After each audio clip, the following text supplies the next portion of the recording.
Alright guys, what's up? So this is going to be a tutorial on how to do lunar backflips and inward lunar backflips. Here's an example of both.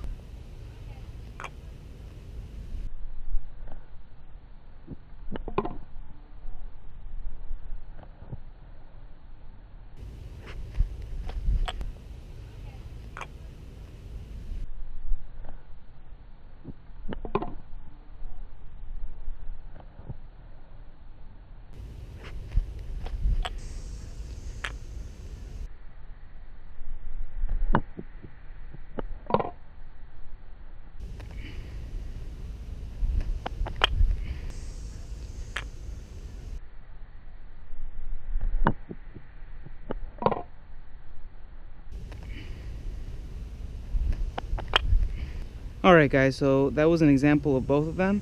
So the first one I'm going to teach you is how to do regular lunar backflips. So for regular lunar backflips, they're kind of easier.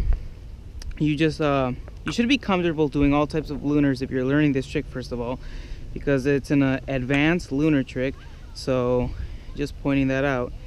So you pull up to lunar, and instead of going for a regular lunar flip, which is this way, you're going to go and you're going to push up so it can do essentially a backflip. And it's not normal to just catch it on there, because the way the Ken's moving, it's not just gonna land on, because it's like going the opposite way, so it'll just keep on going and fall off the Tama. So the way I learned this is you go for a lunar, you do the backflip, and you kind of follow the big cup in the air, and while it's going around in the air, you kind of just follow it, and you kind of just scoop it like that. You kind of just, grab it and then bend your knees to stop the Ken from moving.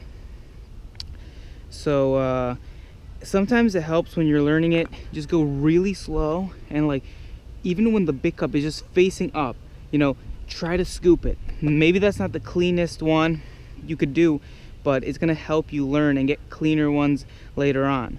So eventually, once you practice enough, you can get them cleaner where you don't have to, you can wait for them to almost get towards the end like this, and then just kind of slowly, put the Tama under and do the same motion, just, less of it, and use more knees, and that's going to stop the Ken from moving. And just watch the slow-mo how I did it, and it should be fine. That one's easy. Just grind it out, you'll get it. The ones that took me a little longer were the inward lunar ones. So for the inward lunars, it's kind of like, you can't just scoop it like that. I've tried to do it and I couldn't learn it. You can't just scoop it, it won't stay on there. You have to, there's like this perfect Goldilocks zone that you have to land it on. It just kind of stays, it just kind of slaps on there.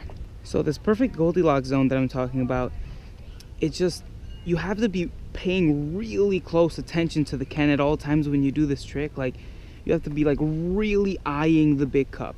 And the Goldilocks zone, to where it just slaps, is just beyond where an inward stilt would land. I usually don't hold, when I do inward lunars, I don't hold it with the hole facing up, so it wouldn't land on inward stilt anyway.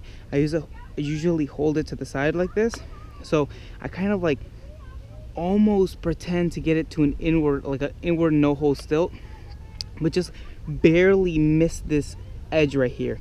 Barely miss it. You just wait like a millisecond after, and it just kind of slaps on there. And it's just the easiest way when I was learning it is I used to even touch that edge. I used to like it would touch it, and then it would kind of like drop down onto the inward lunar. But slowly I fixed them up, cleaned them up, and then I know exactly where that Goldilocks zone is, so I could just land them, not every time, because this trick isn't that easy, but I could land them pretty frequently. So yeah, so if it helps when you're doing this trick to just skim that edge a little bit, and for it to like thud back on there, it really helps out. That's how it helped me, imagining how exactly is it possible for it to land, because the first time I saw people do these, I was like, how is that possible? I tried them, like, how do you get it to slap on there? It doesn't make any sense. And there's just like practicing it over and over and over again, really paying attention to the big cup, and just like trying to land it exactly so it can just slap on there. Also, once you get it on there where you notice it's about to slap perfectly. The knees is what causes the Ken to stop completely. So once you get it on there and you're noticing it's about to go on, just go down with it. Just go down. It's gonna stop. You can be able to spike it, do whatever you want. All right, guys. So just watch the slow-mo really closely, practice up, and you'll get it. See ya.